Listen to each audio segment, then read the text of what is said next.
Fala galera, só de boa, Vinícius na área e o Planeta Sigma, seu canal de atualidades. E no tema de hoje nós vamos falar a respeito dos vulcões, principalmente os vulcões da Indonésia, aonde infelizmente nós tivemos aí o óbito da brasileira, de uma moça brasileira que acabou em uma das trilhas realizadas, acabou caindo na cratera de um vulcão e ficou esperando por socorro. O socorro não veio e ela veio a óbito.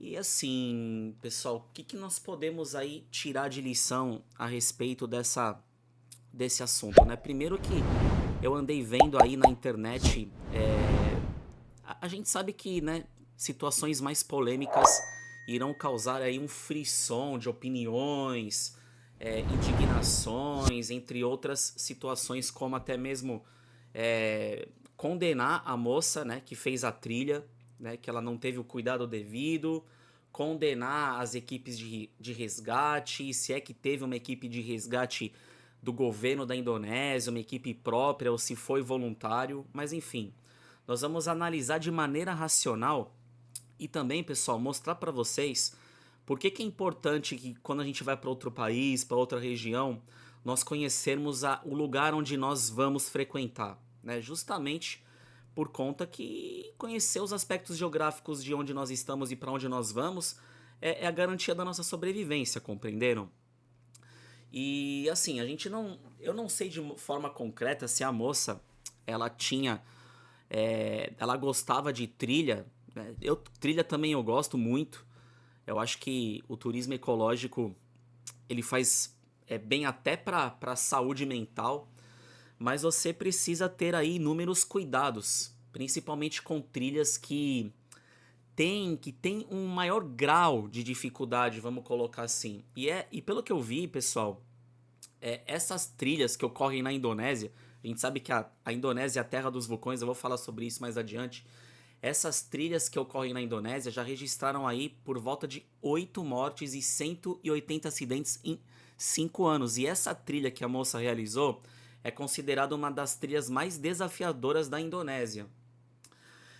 Aí eu vi que o percurso aí pode demorar de 2 a 4 dias, e aí vai incluir trechos mais íngremes, uma instabilidade climática, no caso, riscos mais elevados.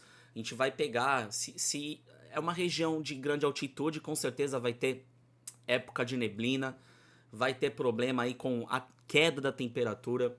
Então é importante que quando você realiza alguma viagem ou vai fazer alguma trilha, você conheça muito bem, estude bem o lugar aonde vocês estão indo. E outra, quando nós vamos aí frequentar algo que coloca, né, a nossa vida em risco, ou um parque nacional, você vai pagar lá um ingresso e você vai ter uma certa assistência, não é garantia que você tenha, que você receba essa assistência.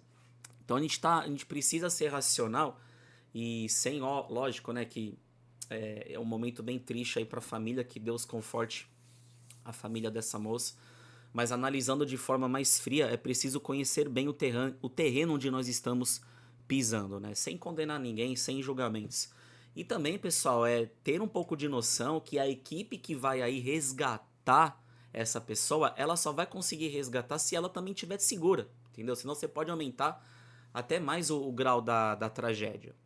E aí, pessoal, pelo que eu tava vendo aqui, teve algumas pessoas que sobreviveram a essa trilha, inclusive via até um caso de um turista irlandês que conseguiu, ele caiu na cratera, ele conseguiu sinal de celular e conseguiu acionar o socorro. Só que ele escorregou na borda ele tava caminhando, fazendo a trilha na borda do vulcão, igual a moça. Só que ele caiu a 200 metros e pelo que eu tava vendo aqui, a moça caiu entre 300 e 600 metros para dentro da cratera vulcânica. E isso aí também dificultou demais que as equipes de resgate fizessem aí o procedimento de resgatar a moça, né? E pelo que a gente tem de relato, ela estava caminhando na borda do vulcão e ela chegou a cair aí. Algumas informações diz que ela caiu a 300 metros, né, dentro do vulcão, outras até de 300 a 600 metros, aí já aumenta mais 300, né? Já fica mais complicado essa questão do resgate.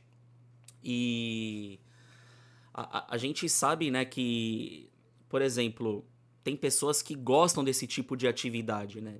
E a gente vai condenar? Não vai condenar, porque quantas pessoas preparadas, por exemplo, que tentaram subir o Monte Everest acabaram morrendo nessa subida, certo? E aí é preciso ter cuidado aí, de fato, de onde nós estamos pisando, né? Ter noção do clima, noção do relevo, noção do solo, noção dos momentos que você pode enfrentar de problemas durante essa trilha, ter os equipamentos necessários para isso, né? No tocante, foi visualizado que ela não tinha nenhuma proteção térmica para aguentar o frio a uma altitude de aproximadamente aí quase 3.000 metros que esse vulcão tinha, né? E aí, pessoal, o que acontece? Quando ela caiu, ela estava próxima ao cume do vulcão, né? E segundo relatos, ela falou que estava cansada demais para continuar. Foi quando ela aí pisou meio que em falso, pelo que eu pesquisei aí, e ela acabou caindo na cratera, né? E o que acontece dentro dessa situação, gente, é aquela importância da gente conhecer a geografia da região, né? E principalmente a estrutura geológica de uma formação de relevo. Aula de geografia pura aqui, né?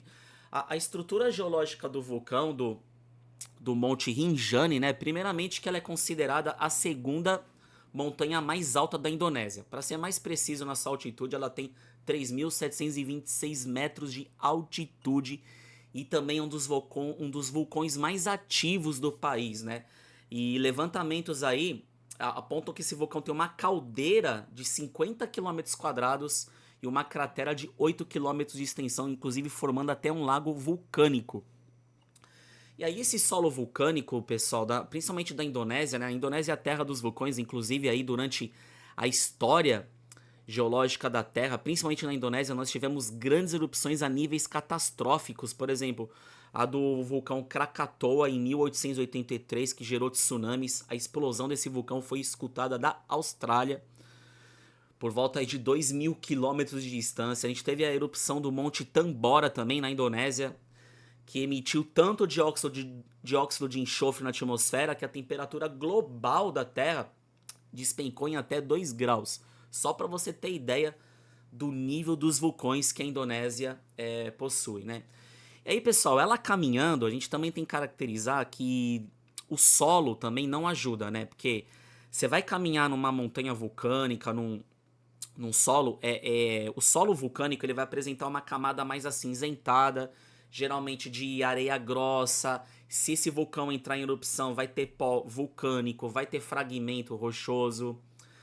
Dessas explosões causadas pelo vulcão, dessas erupções, vai emitir um material na forma de pó e cinza vulcânica. E aí, essa cinza vulcânica, esse pó, vai se depositar na superfície, você vai pisar, e quando você pisa é como se você estivesse afundando, o que dificulta ainda mais a caminhada, né? Então a gente vai ter uma sensação de caminhar como se fosse numa areia fofa, cheia de pedra, principalmente aí se for no penhasco à borda da cratera.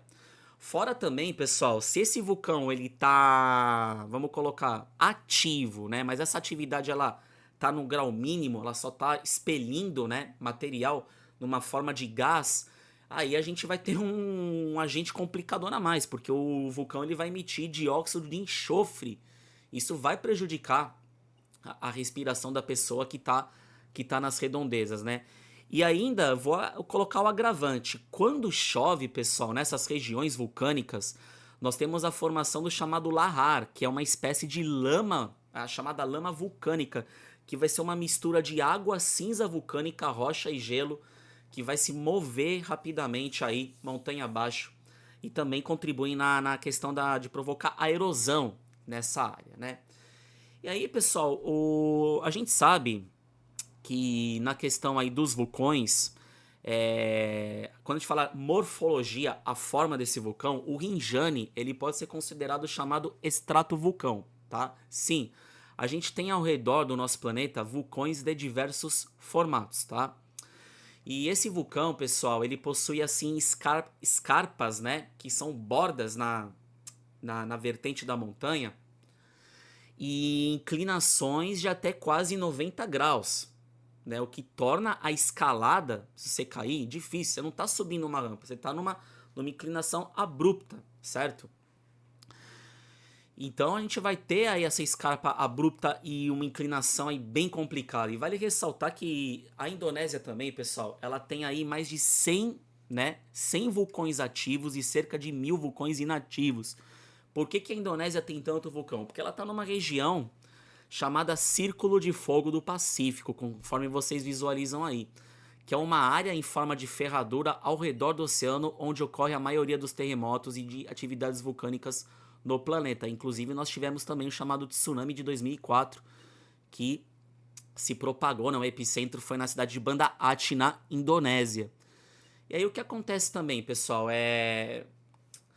o segundo ponto mais alto, o vulcão ele vai ter aí erupções, né, de diversas, vamos colocar assim, períodos, né? Ele já entrou em erupção em 2000, depois ele teve erupção em 2004, 2009, 2010 e a última foi em 2016. A erupção mais, vamos colocar, de um grau mais severo, tá? Fora isso, ele pode se tornar um vulcão dormente, né? Porém expelindo material aí de baixa quantidade, certo? E aí, pessoal, associando a forma do vulcão, tá, com o clima, agora vem o fator agravante do porquê ocorreu uma dificuldade dela ser resgatada. Eu nem vou falar de omissão, e eu também não vou falar de culpados. A gente estar analisando de forma mais fria aqui, tá? Associando a morfologia do vulcão mais vamos colocar, o clima da região, tá? Aí essa situação vai se tornar o quê? Extremamente complexa. Vamos juntar aí quais são os fatores extremos, ó. Se você tá numa altitude de 3.700 metros, tá? Começa aí. Trilhas íngremes, grande altitude, a gente sabe que, né, o ar se torna rarefeito e vai fazer um mega frio por lá, tornando a condição muito mais desafiadora. E vai oferecer o quê? Risco para as equipes de resgate, conforme, né, citado, né? E aí, pessoal, quando a gente faz uma trilha, tá? A gente precisa ter em mente que essas trilhas elas são arriscadas, certo? E que nem sempre a gente vai ter garantia de um resgate. Por mais que você pague o pacote, tenha seguro, porque a instabilidade climática nessas regiões mais altas, tá? Ainda mais numa região vulcânica e sísmica, são fatores agravantes para que esse resgate se torne muito dificultoso, entenderam?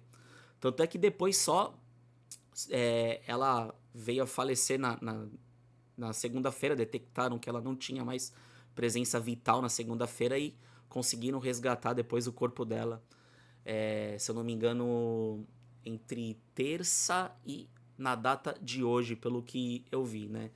E aí, pessoal, se torna muito complicado, certo? São fatores agravantes. Então, a gente pede aí para vocês que quando vão viajar, procurem, né? E vão fazer um turismo mais de aventura, uma Cordilheira dos Andes, vão esquiar lá nos Alpes, né? Ó, você vai esquiar nos Alpes, vocês sabem que não pode fazer nenhum tipo de barulho. Senão você pode provocar uma avalanche, né? Então, toda a região do planeta, a região mais remota, é claro que a paisagem, o visual é extremamente, né, absurdo de lindo, mas a gente tem que tomar cuidado com os nossos passos aí, mediante a não correr, né, determinados riscos de vida, né, pessoal, tá? Então fica aí o meu react a respeito aí da questão dos vulcões da Indonésia e infelizmente, do óbito da moça, sem polemizar, porque, gente, quando nós visualizamos uma fotografia de um vulcão, né, a gente não tem noção da realidade, né, da profundidade da cratera, né, do risco que se tem de caminhar naquele solo. Então, fica bem complicado aí da gente fazer análises mais na forma de julgamento. Certo, meus queridos? E por hoje é só, eu vou ficando por aqui. Até a próxima. Fui!